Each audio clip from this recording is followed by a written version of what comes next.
అర్ధాంతరంగా ఆగిపోయిన పనులు, కొనసాగుతున్న వాహనదారుల ఇబ్బందులు. NH-67 రహదారి నిర్మాణం 2016లో ప్రారంభమై నేటికి 8 సంవత్సరాలు గడిచినా పనులు ఇంకా పూర్తి కాలేదు.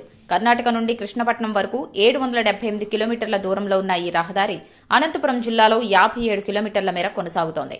ఈ రహదారి నిర్మాణం 2016లో ప్రారంభమైనప్పటికీ 3 వంతులు మాత్రమే పూర్తయ్యాయి. కానీ కాంట్రాక్టర్ చేతులెత్తేయడంతో పనులు అర్థాంతరంగా ఆగిపోయాయి. ఈ రహదారిని గుంతకల్ నుండి గుత్తి వరకు భోగసముద్రం వరకు విస్తరించాలని ఒక పెద్ద ప్రాజెక్టు చేపట్టారు. 539.99 కోట్ల రూపాయల వ్యయంతో .SRK జాయింట్ వెంచర్ ఈ కాంట్రాక్ట్ పొందింది. 2022 నాటికి ఈ నిర్మాణం పూర్తవ్వాల్సి ఉంది. కానీ ఇప్పటికీ కేవలం 86% పనులు మాత్రమే పూర్తయ్యాయి. దీంతో గుంతకల్లు, గుత్తి మధ్య అనేక చోట్ల రహదారిలో గుంతలు ఉండటంతో కొన్ని చోట్ల ప్రమాదాలు కూడా చోటు చేసుకున్నాయి. ఇదే సమయంలో జాతీయ రహదారి 42 నుండి SKU కలిపేందుకు నిర్మించిన బైపాస్ రహదారి నిర్మాణంలో కూడా అనేక సమస్యలు చోటు చేసుకున్నాయి.